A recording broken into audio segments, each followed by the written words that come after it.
Question number 15 कहता है assessment of learners achievement helps the teachers to.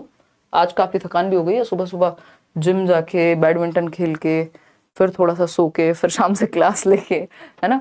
तो अभी मैं एकदम बढ़िया नींद वाले मौसम में हूँ, जो कि आएगी नहीं। देखिएगा एक बार, अधिगमकर्ताओं की उपलब्धि का आकलन शिक्षकों की सहायता करता है। ऐसे नजर मत लगाओ, ठीक है, कल भी जाना चाहती हूँ मैं।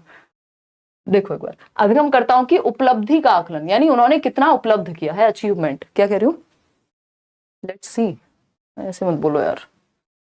Maintain the performance record of learners, ये पता लगेगा जब आप परफॉर्म, जो भी सीमा हैदर के बारे में बताइए, वो भी लाल आंखें करके देशभक्त कह रहे हैं। देखिए एक बार, ये पता नहीं चल रहा यार, हर रोज नई न्यूज आती है, नई तरीके की न्यूज आती है।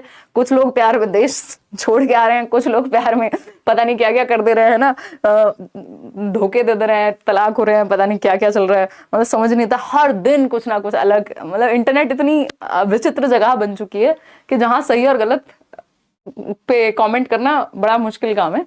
और मैंने शाम को ही देखा, बड़ा इंटरेस्टिंग सा वो था। आज मैंने नए कुछ ईयरफोन्स लिए थे, तो मैंने सोचा चलो देखते हैं न्यूज। और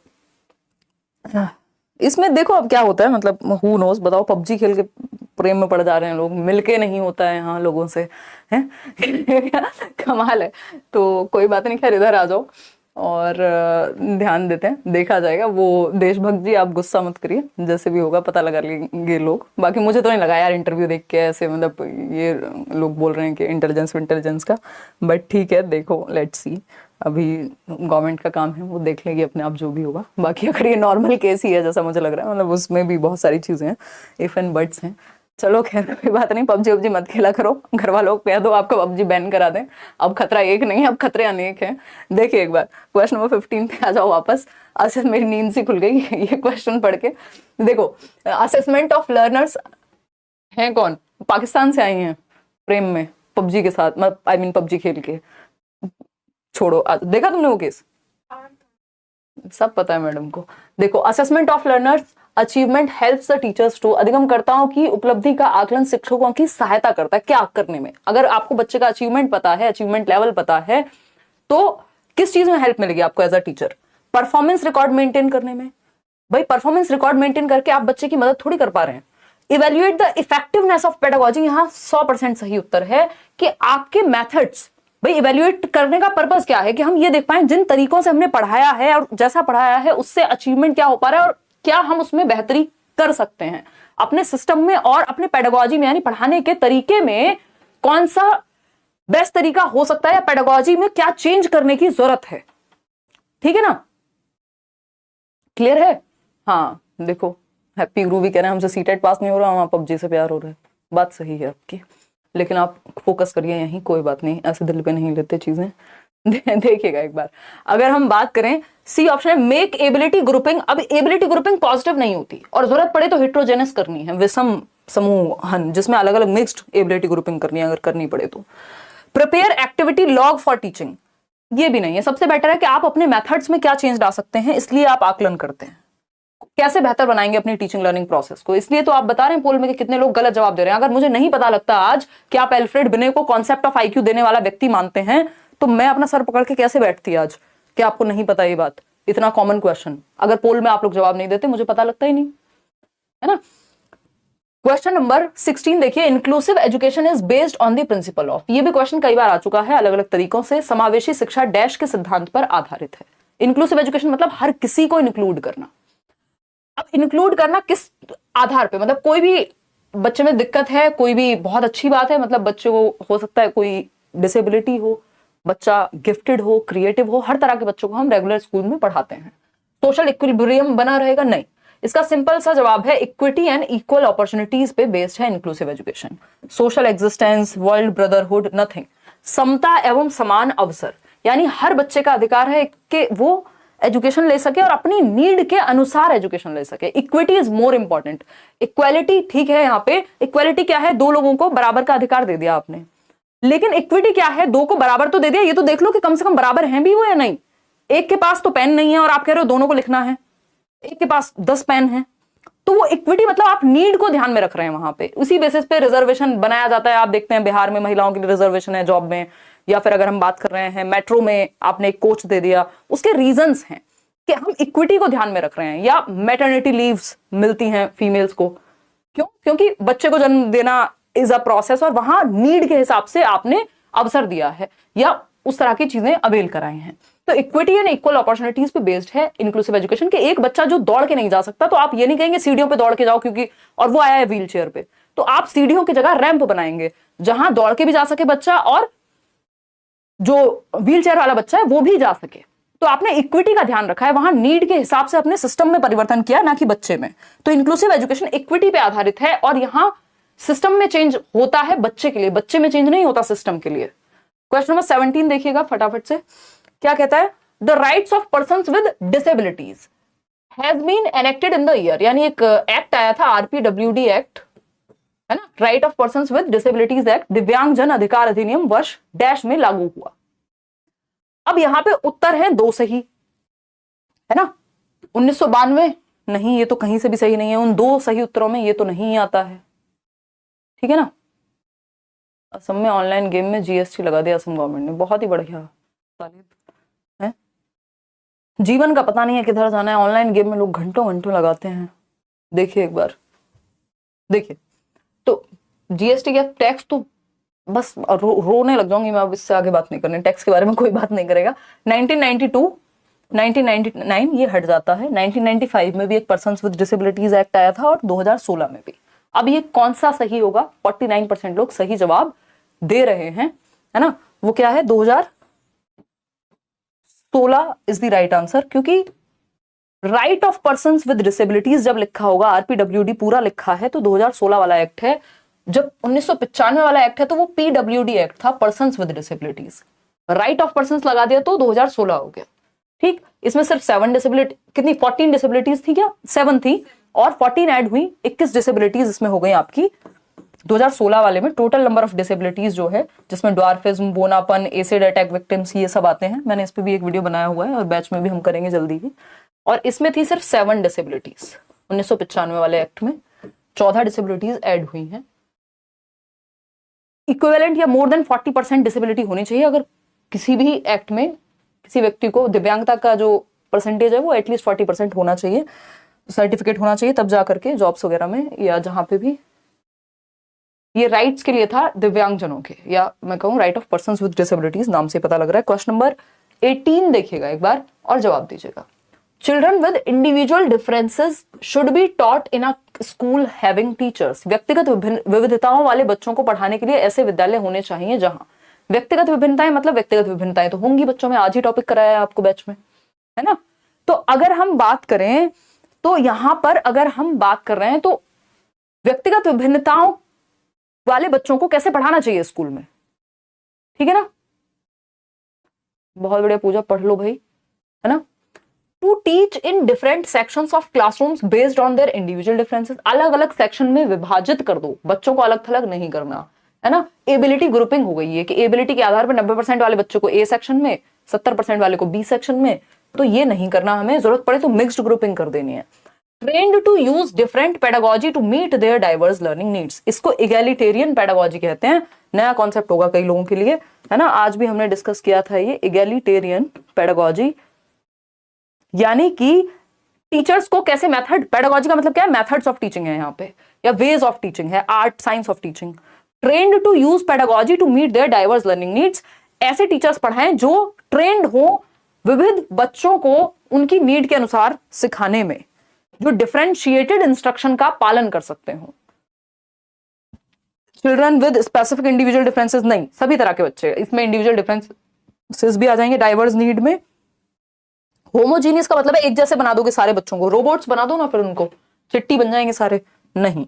B option is the right answer. आगे बढ़ेंगे क्वेश्चन नंबर 19 पर, देखिएगा ये भी क्वेश्चन अच्छा है, इसमें कंफ्यूजन क्रिएट हुई थी जब ये आया था। देखिएगा एक बार, क्वेश्चन नंबर है 19, तसल्ली से चलेंगे, समझ बनना बहुत जरूरी है।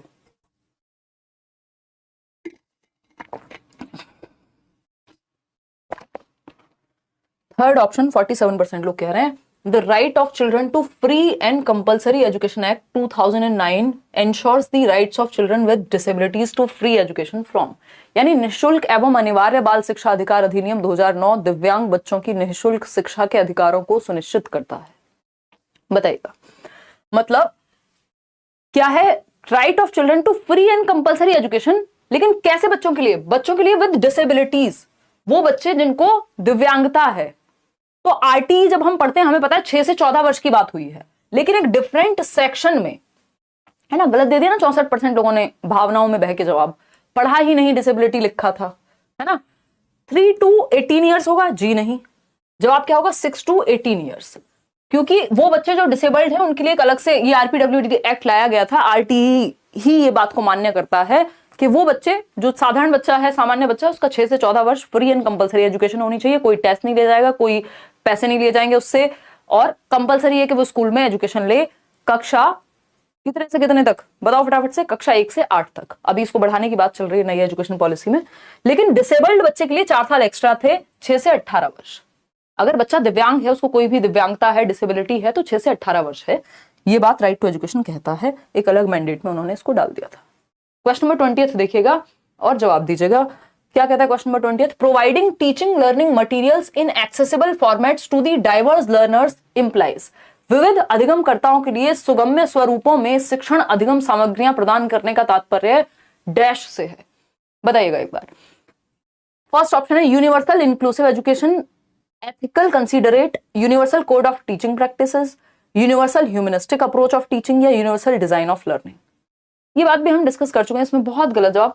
क्या क्या कौन से सस्ते नशे हैं ये? क्या कहूं, मैं नहीं कहना चाहती हूं बट क्या करूं, इतने जवाब गलत दे रहे हो आप लोग। 71% लोग ए कहने में लगे पड़े हैं। भाई कॉन्सेप्ट भी तो होता है एक। चलो कोई बात नहीं, अभी इंक्लूसिव एजुकेशन करेंगे हम। यूडीएल का कॉन्सेप्ट है जो इंक्लूसिव एजुकेशन में लागू होता है। बस इंक्लूसिव एजुकेशन लिखा है इसलिए यही सही जवाब होगा। ये जो सिर्फ पॉजिटिव और नेगेटिव वर्ड पे नहीं टिके रहना है, की वर्ड्स के अनुसार नहीं जाते हैं, वो कुछ चीजें फैक्चुअल हैं जो उसी तरह से वर्क करती है ना। इसलिए जब सब कुछ पढ़ लिया जाए, सारा सिलेबस हो जाए, तब हम कीवर्ड पे जाते हैं, ठीक है ना। तो विविध अधिगमकर्ताओं के लिए सुगम्य स्वरूपों में शिक्षण अधिगम सामग्रियां प्रदान करने का तात्पर्य डैश से है। Universal inclusive education, ethical considerate, जी नहीं। जब आप teaching learning material in accessible formats to the diverse learners, अलग अलग बच्चों को जैसे भी एक्सेसिबल फॉर्मेट में आपके पास जो भी एक्सेसिबल है बच्चों तक पहुंचा रहे हैं आप, अलग अलग नीड्स वाले बच्चों के लिए, इसको universal design of learning UDL कहते हैं। अधिगम की सार्वभौमिक संरचना कहते हैं कि सभी के लिए एक ऐसा डिजाइन है कि हर बच्चे की नीड वहां फुलफिल हो सके। इसमें आपकी कोई गलती नहीं है, ये फैक्चुअल क्वेश्चन है, इसको ऐसे याद रखना पड़ेगा, है ना। ये एक तरह की स्कीम हो गई, यह प्लान है बच्चों को सिखाने का। क्वेश्चन नंबर 21 देखिएगा फटाफट से। क्वेश्चन नंबर 21 क्या कहता है भाई? Dash involve self awareness and control of cognitive abilities, for example planning, reviewing and revising etcetera. स्वयं जागरूकता एवं संज्ञानात्मक क्षमताओं का नियंत्रण, जैसे योजना बनाना, समीक्षा करना और संशोधन करना। नोट्स में दिया हुआ है, सबसे लास्ट वाला टॉपिक यही है, अगर आपने ध्यान से देखा होगा तो, है ना। तो अगर हम बात करें स्वयं जागरूकता यानी self awareness, awareness of the awareness, याद आ रहा है? मेटा कॉग्निशन, बहुत बढ़िया, 49% एटलीस्ट दे पा रहे हैं, है ना, सही जवाब। अब इसमें कई लोगों को ये कॉग्निशन लग रहा होगा, लेकिन जैसी बात होगी ना, dash involve self awareness and control of cognitive abilities, यानी कॉग्निटिव एबिलिटीज क्या होती हैं? दिमाग से जुड़ी हुई abilities, thinking, reasoning, problem solving, decision making, attention, perception, memory, ये सब जो भी काम दिमाग से हो रहे हैं वो सब कॉग्निटिव एबिलिटीज हैं। लेकिन इन्होंने कह दिया self awareness and control of cognitive abilities, यानी ये जो जितनी भी कंट्रोल कॉग्निटिव एबिलिटीज मैंने आपको बताई, जिसमें थिंकिंग है, रीजनिंग है, प्रॉब्लम सॉल्विंग है, इन सबको भी कंट्रोल करने की क्षमता है। तो ये कॉग्निटिव के भी बियॉन्ड चला गया। बियॉन्ड का मतलब होता है मेटा, या मेटा का मतलब होता है बियॉन्ड। अभी आया ना मेटावर्स, मार्क जुकरबर्ग लेकर के आ रहे थे, तो मेटा का मतलब है बियॉन्ड। अब मेटा का मतलब हो गया बियॉन्ड और कॉग्निशन का मतलब हो गया संज्ञान। Beyond thinking, thinking about thinking, यानी cognitive abilities, thinking, reasoning, problem solving, इन पे भी कंट्रोल है, यानी बियॉन्ड कॉग्निटिव एबिलिटीज या बियॉन्ड कॉग्निशन जाने की क्षमता है, ठीक है ना। संज्ञान बोध या परासंज्ञान कहते हैं इसको। क्लियर है बात? महंगा नशा है मैम सीटेट का। बहुत बढ़िया प्रिया तिवारी, मैं तो मजाक कर रही थी, आ जाओ। तो ये कॉग्निशन के बियॉन्ड चले गए ना, क्योंकि कॉग्निटिव एबिलिटीज को कंट्रोल करने की बात हो गई। प्लानिंग, रिव्यूइंग, रिफ्लेक्ट करना, thinking about thinking, awareness of awareness, ये सब मेटा कॉग्निशन से जुड़े हुए हैं। सिर्फ थिंकिंग की बात होती तो कॉग्निटिव हो जाता, यहाँ कॉग्निटिव एबिलिटीज को भी कंट्रोल करने की बात हुई है। क्वेश्चन नंबर 22 देखिए, when children think to interpret the received information according to their experiences it is called. जब बच्चे प्राप्त की गई सूचनाओं की व्याख्या करने के लिए अपने अनुभवों के आधार पर सोचते हैं तो डैश उसे कहा जाता है क्या? प्राप्त की गई सूचनाओं की व्याख्या करने के लिए, यानी जो इंफॉर्मेशन उनके पास है उसको इंटरप्रेट कर रहे हैं किस बेसिस पे? जो अनुभव वो पहले ले चुके हैं, है ना। अब इस पे क्या उदाहरण दिया जा सकता है? आज तो घूम फिर के यही चलेगा। आज जब से निशा आई है, मैं ये नए ईयरफोन्स लगा के बैठी थी और ये कुछ कुछ बोल रही थी और मैं पूरे टाइम एक क्लास के बीच में गैप था, यही सुनने में लगी हुई थी। तो उसने बोला, इसने ध्यान दिया, कह रही नए हैं, मैंने तभी तो नहीं निकल रहे हैं। और मुझे टेक्नोलॉजी का बेसिकली शौक है, अदरवाइज तो क्या ही है इनमें। और मैं बहुत टाइम बाद कुछ नया लेके खुश हूँ। तो आज सारे एग्जाम्पल्स इसी पे जाएंगे। देखो एक बार अगर हम बात करें तो 58% लोग इसमें गलत उत्तर दे रहे हैं, तालियां बजा दीजिए अपने लिए। जब बच्चे प्राप्त की गई सूचनाओं की व्याख्या करने के लिए, व्याख्या करने में कौन सी क्रिएटिविटी लगती है सरकार, बताइए जरा। लाइक शेयर करने में भी नहीं लगती है, लेकिन देखो करते हो ना। तो when children think to interpret the received information according to their experiences, यानी रिसीव्ड इंफॉर्मेशन को इंटरप्रेट करने के लिए अपने अनुभव के आधार पे आप इंटरप्रेट कर रहे हैं। इसको क्या कहेंगे? रिफ्लेक्टिव थिंकिंग कहेंगे, क्रिएटिव थिंकिंग कहेंगे, एब्स्ट्रैक्ट। कुछ नया तो बना नहीं रहे हैं, ये तो लिखा नहीं है कुछ नया, कुछ नोबल कर रहे हैं, कुछ ओरिजिनल कर रहे हैं, या फिर कुछ हम कहें डाइवर्जेंट थिंकिंग लग रही है, वैसी भी बात नहीं है। एब्स्ट्रैक्ट थिंकिंग, अमूर्त की कोई बात ही नहीं हुई है। या तो रिफ्लेक्टिव होता है या कॉन्क्रीट होता। अगर अनुभवों पर रिफ्लेक्ट कर रहे होते, मैं पाकिस्तानी आ रहा है आज तो दिमाग में। मैं पाकिस्तान गई थी, या आई मीन नहीं गई थी, बट अगर आप कहीं भी गए थे, मान लीजिए आप कश्मीर गए थे, आप पंजाब गए थे, और उस अनुभव पे आप क्या कर रहे हैं? रिफ्लेक्ट कर रहे हैं। यार ऐसे ऐसे हुआ था उस दिन जब ब्रेकअप हुआ था ये वाला, तो ऐसे ऐसे हुआ था। अब आप रिफ्लेक्ट कर रहे हैं इस अनुभव पे। लेकिन जब आपको व्याख्यान करना है उस चीज का, तो यहां अपने अनुभव के आधार पे आप व्याख्यान कर रहे हैं, इंटरप्रेट कर रहे हैं। ये आएगा कॉन्क्रीट थिंकिंग में, कि आप वो अनुभव ले चुके हैं और अब आप उसको इंटरप्रेट करके बता रहे हैं। रिफ्लेक्टिव इसमें हो सकता था कुछ हद तक, बट क्योंकि ये अनुभव बीच में ले आए, तो कॉन्क्रीट में होता है जो आप अनुभव ले चुके हैं, जिसको टच और फील करके देख चुके हैं, उस पे आप विचार कर रहे हैं, उसको इंटरप्रेट भी कर रहे हैं, और ना सिर्फ विचार कर रहे हैं। विचार कर रहे होते तो एक बार को रिफ्लेक्टिव भी आ जाता है ना, उसको इंटरप्रेट भी कर रहे हैं, अपने शब्दों में बता भी रहे हैं। फिर क्वेश्चन नंबर 23 देखिएगा, teaching learning at varying levels of difficulty based on the ability of individual learner is known as. अधिगमकर्ताओं को व्यक्तिगत क्षमता के आधार पर उनकी कठिनाइयों के विभिन्न स्तरों को ध्यान में रखते हुए पढ़ाने की विधि को डैश कहा जाता है, बताइएगा। यानी कि अधिगमकर्ता को व्यक्तिगत क्षमता के आधार पर उनकी कठिनाइयों के विभिन्न स्तर, यानी डिफिकल्टी का लेवल हो सकता है, किसी को मुश्किल क्वेश्चन में दिक्कत हो रही हो, आप में से कई लोग हो सकते हैं जिनको हर क्वेश्चन में दिक्कत हो रही है आज, है ना, आज बहुत रॉन्ग हुए हैं जैसा अंजलि बोल रही हैं। तो अब मुझे क्या देखना होगा यहाँ पे? Varying level of difficulty. मैंने स्पीड अपनी स्लो कर दी कि भाई स्लो चलेंगे, डिटेल में चलेंगे, समझते हुए चलेंगे। Varying level of difficulty based on the ability of individual learner, ताकि हर एक व्यक्ति का ध्यान रखा जा सके कि सबको समझ में आ जाए, कोशिश ये होनी चाहिए। इसको डिफरेंशिएटेड इंस्ट्रक्शन कहते हैं, यानी विभेदी अनुदेशन या विभेदात्मक अनुदेशन कहते हैं। कि आप अपने इंस्ट्रक्शन में, एक होता है स्टैंडर्ड इंस्ट्रक्शन या यूनिफॉर्म इंस्ट्रक्शन, दोनों ही इतने नेगेटिव वर्ड हैं, यूनिफॉर्म इंस्ट्रक्शन या स्टैंडर्डाइज्ड इंस्ट्रक्शन, यानी सबको एक डंडे से हाँकेंगे। Don't beat everyone with the same stick. हजारों बार ये बात मैंने आपसे कही है, एक रूपी नहीं होना चाहिए अनुदेशन। यूनिफॉर्म तक सही होता है जब आप कपड़े स्कूल में एक जैसे पहनते हैं, लेकिन मेथड अगर एक जैसा टीचर इस्तेमाल करने लग गया हर बच्चे के लिए, तो बच्चों की समझ में नहीं आने का, क्योंकि बच्चे क्या हैं, इंडिविजुअल डिफरेंसेस रखते हैं और उनमें व्यक्तिगत विभिन्नताएं पाई जाती हैं। सारे बच्चे सेम लेवल पे नहीं सीख सकते, कुछ को थोड़ा डिटेल में बताना होता है आसान करके, कुछ को एक्सपेरिमेंट करके दिखाना होता है। यानी varying level of difficulty based on the ability of learner, बच्चे की नीड, उसकी क्षमता के आधार पे आप सिखाते हैं डिफरेंट मेथड्स का प्रयोग करके। इसी को डिफरेंशिएटेड इंस्ट्रक्शन कहते हैं। ये सेलेक्टिव प्रिसीजन कोई मतलब नहीं, एररलेस कुछ हो ही नहीं सकता। चलिए आगे बढ़ते हैं क्वेश्चन नंबर 24 पर। ये भी एक आउट ऑफ सिलेबस सा ही क्वेश्चन इन्होंने दिया, मतलब आउट ऑफ सिलेबस तो एग्जैक्टली नहीं कह सकते, क्योंकि ये कहीं ना कहीं अगर देखा जाए तो लर्निंग से ही जुड़ा हुआ है, बट ये सीटेट के लेवल का क्वेश्चन था नहीं, बट कोई बात नहीं। क्वेश्चन नंबर 24 देखिएगा, जवाब दीजिएगा। गलतियां होंगी कोई बात नहीं, इसमें जायज है, बट आसान क्वेश्चन में गलती जायज नहीं है। PM पे क्लास होती है Himanshi Singh queen channel. 8 PM पे क्लास होती है हिमांशी सिंह क्वीन चैनल पे? नहीं यार, ऐसा कोई चैनल नहीं हमारा, वो सब फैन चैनल्स हैं जो बने हुए हैं। यूट्यूब अपने आप देख रहा है। वैसे तो हम अगर कोई कुछ बहुत ज़्यादा गलत नहीं कर रहा तो कुछ कहते वहते नहीं है, अदरवाइज ये बात एकदम गलत है। अगर कोई इम्पर्सोनेट करने की कोशिश कर रहा है या फिर मतलब फेक कोई उस तरह का काम, मेरी लाइव क्लास सिर्फ एक ही चैनल है अपना, लेट्स लर्न। दूसरा चैनल है व्लॉग वाला हिमांशी सिंह, उस पर रेयर ही कभी मैं मिलती हूँ आपके साथ। तो कहीं भी अगर लाइव क्लास मेरे नाम पे हो रही है तो वो या तो कोई फैन चैनल हो सकता है या फिर कोई फ्रॉडबाजी भी हो सकती है, तो इसकी जिम्मेदारी बिल्कुल भी नहीं है। इसीलिए मैं आपको बार बार कहती हूँ, अगर आप कोर्स भी ले रहे हैं तो भी सिर्फ करियरविल से लीजिए। कई फेक वेबसाइट्स लेट्स लर्न के नाम पे बनी हुई हैं, टेलीग्राम चैनल, 70 चीज़ें हैं, फिर आपके पैसे भी बर्बाद होंगे और समय भी। यूट्यूब पर चलो फिर भी आप एक बार को फ्री देखते होंगे, देखिएगा। क्वेश्चन नंबर 24 है, maintenance is the specific stage of learning which is antecedent to dash stage of learning, यानी प्रतिपालन अधिगम का एक विशिष्ट चरण है जो अधिगम के डैश चरण का पूर्ववर्ती है। बताइएगा एक बार। अगर हम बात करें तो ये कह रहे हैं मेंटेनेंस जो है एक स्पेसिफिक स्टेज है in the process of learning जो एंटीसीडेंट है, यानी पहले आता है। किससे पहले आता है? 41% लोग कह रहे हैं एक्विजिशन। नहीं, एक्विजिशन तो एक तरह से फर्स्ट स्टेप माना जाता है ना। एक्विजिशन फर्स्ट स्टेप है कि आपने कोई गाना सुना, एक्वायर कर लिया, बड़ा मजा आया सुन करके, है ना। अभी ईयरफोन्स की बात चल रही है तो गाने की ही बात करेंगे हम, ठीक।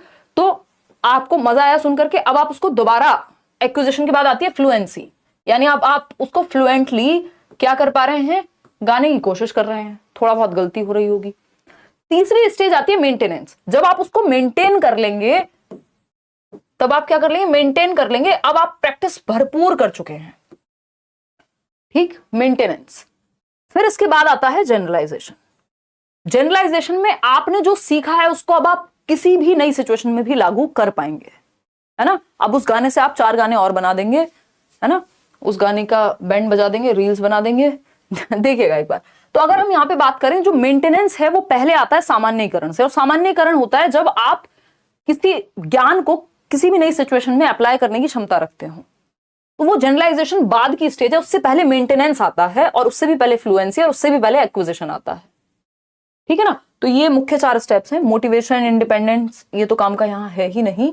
तो मेंटेनेंस से पहले जनरलाइजेशन आता है, और सबसे पहले एक्विजिशन, क्योंकि आपने लर्निंग को एक्वायर किया, आपने खाना बनाना सीखा, है ना, रोटी को बनते हुए देखा, सीखा, एक्वायर किया उस बिहेवियर को, है ना, एक्वायरिंग यहां पहला स्टेप हो गया। इनके अलग अलग नाम भी हो सकते हैं, आपको मिल जाएंगे, बट ये इजीएस्ट वेज हैं या इजीएस्ट टर्म्स हैं। एक्वायर कर लिया आपने, अब एक्वायर करेंगे तो क्या बनेंगे आप, फ्लुएंट भी बनेंगे। अब आप उसको बार बार करेंगे, है ना, या आप खुद से रिपीट करके देख रहे हैं, रोटी बना के देख रहे हैं, भारत का नक्शा बन गया। फिर ठीक बनाई एक बार और उसकी प्रैक्टिस की, इस लेवल पे प्रैक्टिस की, यानी मेंटेनेंस। अब आप मेंटेन कर पा रहे हैं उस एक शेप को या उस सुर को, जो सुर लगाया था गाने गाते समय, जब एक बार सही लग गया था। मैं हूं जियान वाला गाना गा रहे हैं आप। फिर उसके बाद आता है आपका जनरलाइजेशन, सामान्यीकरण, कि अब आप रोटी की जगह पराठा भी बना देंगे जरूरत पड़ी तो। आप नई सिचुएशंस में क्या है, उस ज्ञान को अप्लाई करने के काबिल बन गए, ठीक। तो सबसे पहले आप अधिग्रहण या अर्जित करते हैं, कोई भी लर्निंग की प्रोसेस है। गाना सुना, गा के देखा, उसको बहुत बार रियाज किया, मेंटेन किया। जनरलाइजेशन, अब वो सुर आप नई जगह भी लगा सकते हैं। ये 4 स्टेजेस हैं। सिंपल हमसे पूछा था कि एंटीसीडेंट कौन होगा मेंटेनेंस का, तो जनरलाइजेशन से पहले आता है मेंटेनेंस। तो जनरलाइजेशन का क्या है, ये एंटीसीडेंट है या पहले आने वाला एक चरण है। तो ये 4 स्टेजेस भी हैं जिनको आप ध्यान में रख सकते हैं। एक और क्वेश्चन आपके सामने कॉग्निशन एंड इमोशन से, क्वेश्चन नंबर 25। ये भी उस साल सबसे पहली बार इन्होंने क्वेश्चन पूछा था। Zajonc believes that cognition and emotion are, यानी ज़ेज़ोंग का यह मानना है कि संज्ञान और भाव, यानी भावनाएं, इमोशंस, फियर, एंगर, लव, है ना, वो, और कॉग्निशन यानी थिंकिंग, रीजनिंग, प्रॉब्लम सॉल्विंग, जो काम दिल और दिमाग की बात हो रही है, तो ज़ेज़ोंग के अकॉर्डिंग क्या जुड़े हुए हैं, इंटरडिपेंडेंट है, इंडिपेंडेंट है, इंटर रिलेटेड है, इंटीग्रेटेड है। ये सारे सही हैं, ये सारे ऑप्शन सही हैं, लेकिन ज़ेज़ोंग इंडिपेंडेंट कहते हैं, बाकी सब इंटरडिपेंडेंट कहेंगे, इंटरट्वाइंड कहेंगे, दिल और दिमाग जुड़े हुए हैं, प्रभावित करते हैं, सच भी है, लेकिन ज़ेज़ोंग मानते हैं कि स्वतंत्र है ना। हम दिमाग से जो चाहें वो कर सकते हैं और इमोशन से जो चाहें अलग अलग काम कर सकते हैं, ये एक दूसरे से स्वतंत्र है। क्वेश्चन नंबर 26 देखिएगा, A teacher is teaching children by demonstration of a task to correct the performance of an already learned task. He is using dash method of teaching. यानी पहले से सीखे हुए कार्यों में सुधार लाने के लिए शिक्षक बच्चों को प्रदर्शन देकर सिखा रही है कि भाई ये जो तुम कोई चित्र बनाते हो, या मान लीजिए आपके पेरेंट्स भी हो सकते हैं, साइकिल चलाना है, कोई ड्रॉ करना है किसी चीज को, कि भाई तुमने ये सीख तो लिया, मान लीजिए हिंदी लिखना, लेकिन ये क्या करते हो, ये कुछ होता है, ये लहरें थोड़ी हैं पानी की जो तुम शिरोरेखा को पानी की लहरें बना देते हो। तो काम करो, तुमको लिखना आता है, इसको थोड़ा सा ठीक कर लो, बस सही करके दिखा रही हैं। वो काम आता पहले से उसको कि शिरोरेखा सीधी होती है, ठीक। अब ये ऐसा कोई और भी टास्क हो सकता है, मान लीजिए बच्चा ड्रॉ करता है तो उसको थोड़ा सा ठीक करके वो बना करके दिखा रही है कि ताकि बच्चा सही से राइट एंगल ट्रायंगल बना पाए। उसको आता है, सीखा है उसने, लेकिन और करेक्ट कर सके उस परफॉर्मेंस को। तो इसको क्या कहेंगे? बी ऑप्शन आप लोग कह रहे हैं, बिल्कुल ऑब्जर्वेशन होगा। ये ऑब्जर्वेशनल लर्निंग है, क्योंकि बच्चा आप देखेगा, ऑब्जर्व करेगा जब उसको बताया जा रहा है। तो ऑब्जर्वेशन की बात कौन करता है? बेंड्यूरा करते हैं। बोबोडॉल एक्सपेरिमेंट, AR PR भी आपको उस दिन बताया था। पहले अटेंशन जाती है बच्चे की, फिर रिटेंशन रहती है दिमाग में। मॉडलिंग की प्रोसेस है, जो भी काम हम करके सीखते हैं, चाहे वो रोटी बनाना हो या कोई और काम, AR PR, फिर आप प्रोड्यूस करते हैं खुद से, फिर आपको रीइंफोर्समेंट या मोटिवेशन मिलता है। ये 4 स्टेप्स होते हैं मॉडलिंग की प्रोसेस में, जिसको ऑब्जर्वेशनल लर्निंग के अंडर आती है, जो कि हम ऑब्जर्व करके दूसरे को सीखते हैं, किसी को करते हुए देख करके। जैसे आप, वो नहीं आता था आर्ट अटैक आता था एक, है ना, तो हालांकि वो आए थे, एक इवेंट में मिले थे, तो अब उसमें क्या है, वो बना करके दिखा रहे हैं, है ना, कुछ बना करके दिखा रहे हैं टीवी में कि भाई एक काम करो, ये पेज ऐसे मोड़ो, फिर ये करो, वो करो। तो आप ऑब्जर्व करके सीख रहे हैं, आपके दिमाग में अटेंशन है, फिर वो चीज रह जाएगी, फिर आप खुद से करके देखेंगे, फिर कुछ और ही बन जाएगा, फिर से आप कोशिश करेंगे, रीइंफोर्स होंगे, नहीं नहीं थोड़ा तो ठीक बनाया यार। या आपकी मम्मी जब डिशेस देखती हैं इंटरनेट पे कि फलानी रेसिपी, तो वो भी ऑब्जर्वेशनल लर्निंग ही है एक तरह की, जिसमें उनका ध्यान जाएगा, उस चीज को करके देखेंगी, गलत होगी या सही होगी, फिर दोबारा से करेंगी। मॉडलिंग के प्रोसेस या ऑब्जर्वेशन के थ्रू हम सीखते हैं। लेकिन ये डायरेक्ट मॉडलिंग है क्या? एक मिनट, हमने जल्दीबाजी में आंसर किया, आपने जो कहा मैंने भी मान लिया। एक minute. A teacher is teaching children by demonstration of a task to correct the performances of an already learned task. He is using dash method. देखो मेथड मॉडलिंग है, ऑब्जर्वेशनल लर्निंग है, मेथड मॉडलिंग है, इसमें answer modelling होगा, प्रतिरूपण होगा। ये modelling की प्रोसेस मैंने 4 स्टेप सब कुछ सही बताया आपको, लेकिन ये सिर्फ ऑब्जर्वेशन मैंने भी नीचे पढ़ा ही नहीं, इससे बेटर ऑप्शन मॉडलिंग यहाँ हमारे पास अवेलेबल था। इनको फिर से दे दो एक बार, चलो रहने दो, पोल मत दो, है ना। इसका जो जवाब है वो मॉडलिंग है, जिसमें ये ऑब्जर्वेशनल लर्निंग के अंडर ही आता है। जो भी सारी बातें बताई बेंड्यूरा ने ही दिया है ना। 4 स्टेप होते हैं। अटेंशन यानी अवधान, आपका ध्यान गया कि किसी ने कैसे बताया नाव बनाना, फिर आपके दिमाग में वो रह गया कि ऐसे मोड़ना होता है पेपर को, रिटेंशन। फिर आपने रिप्रोड्यूस किया, प्रोडक्शन किया, उस चीज को खुद से करके देखा, थोड़ी टेढ़ी मेढ़ी नाव बनी, बट आप खुश हो गए, आपकी मम्मी ने कहा वेरी गुड, मेरे बच्चे ने तो बहुत अच्छी नाव बनाई है। अब आपको क्या मिला? मोटिवेशन मिली, जिसको रीइंफोर्समेंट भी यहां कह सकते हैं। अब फिर से आप यही 4 स्टेप रिपीट करेंगे, अगली बार और ध्यान से देखेंगे, फिर रिपीट करेंगे, फिर ध्यान से देखेंगे। लगभग सारी चीजें, हम बहुत सारी चीजें इसी से सीखते हैं। AR PR इसको हम बोलते हैं। ये 4 स्टेप्स मॉडलिंग की प्रोसेस में होते हैं, यानी देख करके सीखना, प्रतिरूपण, और ये ऑब्जर्वेशनल लर्निंग के अंडर आता है। ठीक है जी, चलिए आगे बढ़ते हैं क्वेश्चन नंबर 27 पे। क्वेश्चन नंबर 27, ये भी इन्होंने एकदम आउट ऑफ सिलेबस पूछा क्वेश्चन, और देखिएगा इसको, जवाब दीजिएगा। ये कहता है according to Mann and Janis, decision maker children analyse the problem, list the alternatives and weigh each option for its advantages and disadvantages, his behaviour reflects. यानी मैन और जेनिस के अनुसार, 2 लोग हैं, थियरी दी है इन्होंने एक, निर्णय लेने वाले बच्चे समस्या का विश्लेषण करते हैं, विकल्पों की सूची बनाते हैं और इसके फायदे और नुकसान के प्रत्येक पहलू पर विचार करते हैं।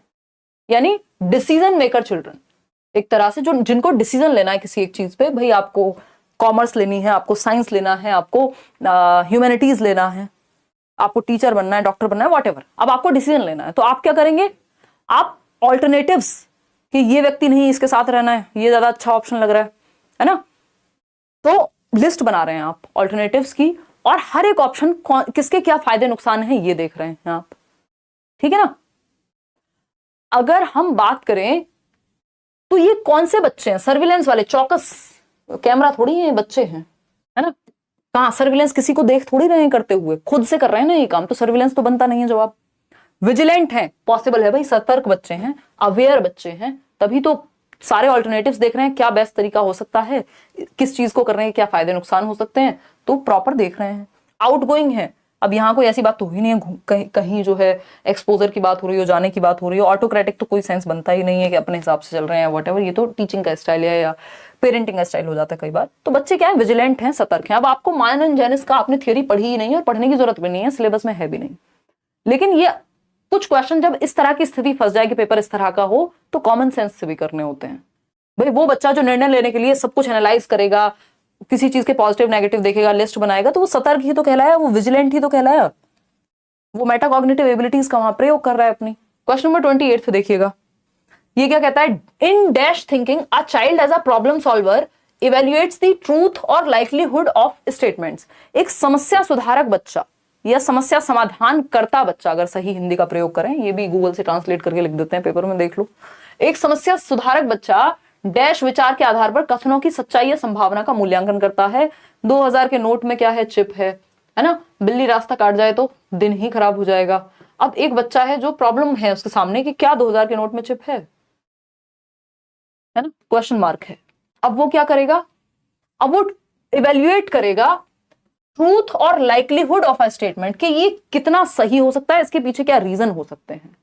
इसको ही क्या कहते हैं हम, लॉजिकल थिंकिंग कहते हैं। वैसे तो क्रिटिकल थिंकिंग में जाना चाहिए ये, बट ऑप्शन में ही नहीं है वो, तो यहाँ पे लॉजिकल थिंकिंग। कुछ नया थोड़ी बना रहा है बच्चा, यहाँ कोई एस्थेटिक कोई सुंदर मूर्ति थोड़ी बन रही है। अमूर्त चिंतन सिर्फ ऐसा थोड़ी जो चीज सामने नहीं है उस पर सोचना है, हो सकता है सामने हो और तब लॉजिक लगाना हो कि सही है कि गलत है, तर्क लगाना हो। तो क्रिटिकल थिंकिंग में भी तर्क तो लगता ही है। तो D option is the right answer, logical thinking. अगर क्रिटिकल होता तो ज्यादा हम उसके साथ चले जाते, फिर वो ज्यादा बेटर हो जाता। क्वेश्चन नंबर 29 देखिए, सेकंड लास्ट क्वेश्चन है, the task in which the children get experience while enjoying themselves is known as. यानी जिस दिए गए कार्य को करते समय बच्चे स्वयं आनंद लेते हुए अनुभव प्राप्त करते हैं, उसे डैश कहा जाता है। यानी बच्चे एंजॉय भी कर रहे हैं और उस काम को कर भी रहे हैं जो उनको दिया गया है। इसको ड्रिल एंड प्रैक्टिस कहेंगे। हमें पता ही है ड्रिल एंड प्रैक्टिस क्या है, रटंत विद्या है ना, बार बार 2 एकम 2 2 दूनी 4, बहुत बार एग्जांपल देती हूँ। कंज्यूमर टाइप टास्क, कई लोग तो इसको ए ऑप्शन भी दे रहे थे, वो तो अच्छा हुआ मैंने हटा दिया। इसीलिए प्रीवियस ईयर को करना जरूरी है, ना सिर्फ करना, कॉन्सेप्ट को समझना जरूरी है। समझ पा रहे हो ना, रटना नहीं है कि बस हमने तो 30 सेट लगा दिए थे फलानी वेबसाइट पे फलानी किताब से। अगर वो 3 सेट भी अच्छे से एनालाइज कर लिए होते, कॉन्सेप्ट को क्लियर कर लिया होता, प्रॉपर सिलेबस को पढ़ लिया होता एक बार, तो समस्या उतनी नहीं होती, चाहे पेपर कितना भी मुश्किल आता। कोई बात नहीं, प्रीवियस ईयर पेपर से सीटेट क्लियर हो सकता है क्या, प्लीज रिप्लाई करें। प्रीवियस ईयर से ही होता है और ना सिर्फ क्लियर होता है, आप अच्छे से अच्छा स्कोर कर सकते हैं। पता नहीं ये हमारे दिमाग में किसने डाल दिया कि प्रीवियस ईयर तो जो आ चुका है वो क्यों आएगा, जबकि लगभग हर पेपर में 70% से भी ज्यादा रोल प्रीवियस ईयर का रहता है। और सीटेट में तो सिलेबस सेम है, इतने सालों से रिपीट इतने होते हैं क्वेश्चन, सिलेबस फिक्स्ड है, एक एक क्वेश्चन सिलेबस से आना है, तो कैसे प्रीवियस ईयर की महत्ता नहीं रहेगी, ये बता दो बस। एज इट इज मिलते हैं क्वेश्चंस देखने को, हल्का सा भी लैंग्वेज चेंज नहीं होता, कई बार तो ऐसा भी हो जाता है कई क्वेश्चंस में। प्रोड्यूसर टाइप कैसे हो गया ये टास्क, ये बता दो। बच्चों को दिया गया है टास्क, बच्चों को बनाना नहीं है, बच्चों को किसी को टास्क नहीं देना है। प्रोड्यूसर टाइप तो उसके लिए है जिसने दिया है, प्रोड्यूस किया है ये टास्क। प्रॉब्लम टाइप टास्क, यहां क्या बात हुई है, प्रॉब्लम की बात नहीं हुई है, बच्चे काम कर रहे हैं, कोई टास्क है उनके पास और वो उसको एंजॉय भी कर रहे हैं। इस तरह के काम को कंज्यूमर टाइप टास्क कहा जाता है। हालांकि इसमें आपकी गलती नहीं है, ये आउट ऑफ सिलेबस ही कहेंगे इस क्वेश्चन को, तो हम उपभोक्ता प्रकार का कार्य है ये, कंज्यूमर टाइप टास्क है, जिसको वो कंज्यूम कर रहे हैं, एंजॉय कर रहे हैं। कोई टास्क है, कोई पेंटिंग साथ में बनानी है व्हाटएवर, और उसको कहने को प्रॉब्लम सॉल्विंग का ही पार्ट अगर देखा जाए तो। अब यही तो है ना, ये लोग कहीं से भी उठा के ले आते हैं कई बार पेपर, और फिर आप आउट ऑफ सिलेबस कह नहीं सकते, इसको एग्जैक्टली नहीं कहा जा सकता क्योंकि प्रॉब्लम सॉल्विंग के ही अंदर आता है। बट ऐसे देखा जाए तो फिर तो आप पीएचडी कर लेंगे, हर एक टॉपिक में इतनी थियरीज हैं अगर देखा जाए तो, है ना। कोई बात नहीं संजिता, प्रैक्टिस करोगे 2-4-6 दिन, बढ़िया हो जाएंगी चीजें। कंज्यूमर टाइप टास्क, ये नए क्वेश्चंस भी तो, या इस तरह के क्वेश्चंस भी तो करना जरूरी है ना, ताकि जमीन पे पैर रहे, हम थोड़ा सतर्क होकर जवाब दें पेपर में, ओवर कॉन्फिडेंस में ना बह जाएं। तो उपभोक्ता प्रकार का टास्क है जिसमें बच्चा कंज्यूम भी कर रहा है और एंजॉय भी कर रहा है। ठीक, सिर्फ प्रॉब्लम टाइप नहीं है कि जिसमें कॉम्प्लेक्स होता है प्रॉब्लम वाला टास्क, इसमें एंजॉय करे जरूरी नहीं है। क्वेश्चन नंबर 30 देखिएगा, आज के लिए आखिरी सवाल है। Multi sensory approach in teaching learning is the simultaneous use of visual, auditory, tactile and dash senses to enhance learning. यानी कोई गार्डनर का क्वेश्चन नहीं दिया पूरे सेट में, अगर आप देखेंगे, है ना, अपनी मर्जी से कुछ भी चल रहा है इनका। बहुसंवेदी, क्योंकि आईक्यू का क्वेश्चन आ गया था तो गार्डनर हटा दिया इन्होंने। बहुसंवेदी शिक्षण अधिगम की प्रविधि में अधिगम संवर्धन हेतु दृश्य, श्रव्य, स्पर्श और डैश संवेदनाओं का एक साथ प्रयोग किया जाता है। यानी हम जब मल्टीपल सेंसेस को, हम कहते हैं ना भाई बच्चे के जितने ज्यादा सेंसेस इन्वॉल्व होंगे उतना बढ़िया है। यानी जो हमारे 5 सेंसेस हैं, देखना, सुनना, टच, फील, टेस्ट, ये सब जितना इन्वॉल्व होंगे बच्चे के सेंसेस उतना बेहतर है। अगर आप उसको दिखा रहे हो कोई चीज, सुना भी दो साथ में। तो मल्टी सेंसरी अप्रोच जिसमें बच्चे के मल्टीपल सेंसेस जो है, नहीं ईडब्ल्यूएस नहीं लगेगा सीटेट में हुजैफा, क्योंकि यहां आपको कोई मेरिट का फायदा नहीं होता ना। सीटेट में आपका किसी से कोई कंपटीशन नहीं है, आपका सिर्फ खुद से ही है कंपटीशन, है ना। उसमें भी खुद से भी क्या कहें, 90 नंबर लेकर के आने, किसी से कोई कंपटीशन नहीं है। जब आप केंद्रीय विद्यालय का पेपर देने जाएंगे, जब आप चंडीगढ़ वाला पेपर देंगे, जब आप NEET+B का एग्जाम देंगे, वहां दूसरों के साथ कंपटीशन वहां भी होता आपके साथ ही है, बट वो मेरिट में आपको ऊपर आना होता है, तो इसलिए बाकी लोगों के साथ कंपटीशन मैटर करेगा, तो वहां ईडब्ल्यूएस का फायदा मिलता है, यहाँ नहीं मिलेगा। ये तो क्वालिफाइंग एग्जाम है ना। तो visual, auditory, tactile and senses to enhance learning, यानी टच करके भी, सुन करके भी, देख करके भी, यानी बच्चे के मल्टीपल सेंसेस इंक्लूडेड हैं। तो इसको हम क्या कहेंगे, ये है काइंस्थेटिक लर्निंग, क्योंकि जिसमें बच्चा हर एक पक्ष में क्या है, एक्टिव है। तो 42% लोग जो है सही जवाब यहां दे रहे हैं। आउट ऑफ 30 क्वेश्चंस आपके कितने ठीक हुए आज के पेपर में? अगर 20 से ऊपर नंबर लेकर के आप आ रहे हैं तो मैं कह सकती हूँ कि आपकी तैयारी काफी अच्छी है, क्योंकि जब पहली बार आप इस तरह का पेपर देखेंगे और कई क्वेश्चंस इसमें बिल्कुल अजीब इन्होंने दिए हैं, और प्लीज वो इंटेलिजेंस वाला टॉपिक ठीक कर लीजिएगा, क्योंकि हो सकता है ये नए तरह के क्वेश्चन आपको ना दोबारा देखने को मिले, लेकिन जो आपके नॉर्मल कॉन्सेप्ट्स आपने आज गलत किए हैं वो आपको हर बार पेपर में देखने को मिलेंगे। और अगर आपका कॉन्सेप्ट ही गलत बन गया कि अल्फ्रेड बिने ने दिया था आईक्यू का कॉन्सेप्ट, तो फिर गड़बड़ होगी, आपका नंबर फ्री का जाएगा। मुश्किल क्वेश्चन में गलती सब करेंगे, लेकिन कम से कम जो आसान या जो नॉर्मल कॉन्सेप्ट है, जो समझ के पढ़ के समझा जा सकता है, उसको गलत मत करिए, और इनको एक बार रिवाइज भी करिएगा। 26, 30 में से 18, 26, 17, 28, 22, 28, 21, जिन्होंने ये किया भी होगा ना उन्होंने भी गलतियां की हैं आज। 15 ही किए हैं तो 10 आए हैं, ठीक है। 15 क्वेश्चन बुक में दिया हुआ था मैम, एंड 2, 3 और थे, प्लीज रिप्लाई, या बुक में गलत दिया हुआ था। हो सकता है, बिल्कुल हो सकता है आयशा, बुक्स में गलतियां होती है, इवन हमारी बुक्स में भी हो जाती है कई बार, 1-8% की संभावना रहती है बुक में, है ना। क्योंकि यहाँ तो आप तुरंत बोल के करेक्ट कर देते हैं, वहां पता नहीं है किसको बिठा करके क्या हुआ है, या कई बार टाइपिस्ट से गलती हो जाती है जो आंसर की बना रहे होते हैं।